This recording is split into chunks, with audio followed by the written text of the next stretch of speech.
Hey everyone, welcome back to the channel. Great to have you here.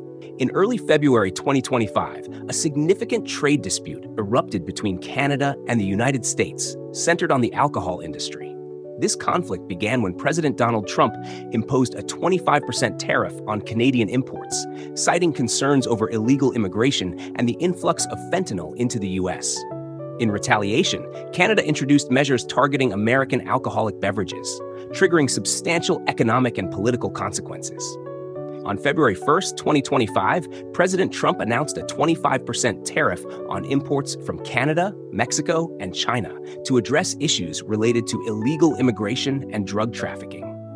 In response, Canadian Prime Minister Justin Trudeau condemned the tariffs as a violation of the Free Trade Agreement and pledged to impose equivalent tariffs on $155 billion worth of U.S. goods, including alcohol, cosmetics, and paper products. Trudeau emphasized Canada's historical alliance with the U.S. and called the tariffs an economic betrayal. Several Canadian provinces took decisive actions against American alcoholic products.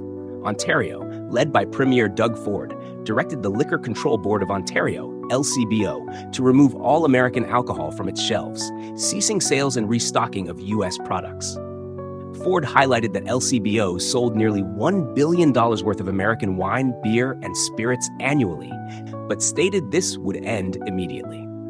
In British Columbia, Premier David Eby announced that government-run liquor stores would stop purchasing alcohol from Republican-led U.S. states. He described Trump's tariffs as a complete betrayal of the historical bond between the nations, calling it an economic declaration of war. Nova Scotia followed suit, ordering the removal of all U.S. alcohol from store shelves in solidarity with the national stance. The Canadian measures had immediate repercussions on the U.S. alcohol industry.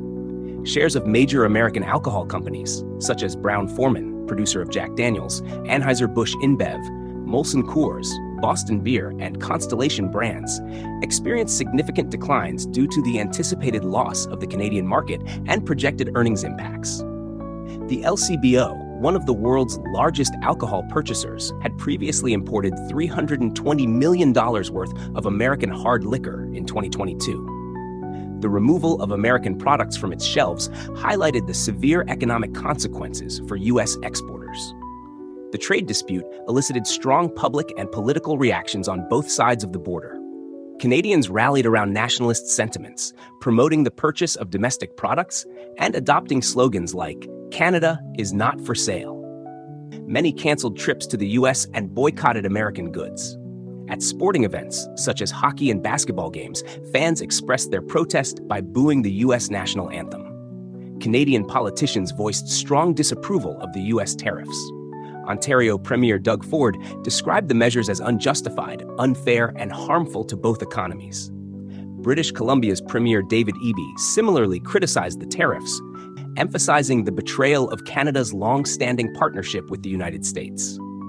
Following discussions between Prime Minister Trudeau and President Trump, a temporary 30-day pause on the tariffs was agreed upon. As part of the agreement, Canada pledged to address U.S. concerns by appointing a fentanyl czar, listing cartels as terrorist organizations, and launching a joint strike force to combat organized crime and drug trafficking. Despite the temporary resolution, tensions persisted, with analysts warning of potential economic downturns if a long-term agreement was not reached. In summary, the imposition of U.S. tariffs led to swift and significant retaliatory actions by Canada, particularly targeting the American alcohol industry. This trade dispute highlighted the fragility of international economic relationships and demonstrated the potential consequences of protectionist policies for both nations. Thanks so much for watching. If you enjoyed this video, don't forget to like, share, and subscribe.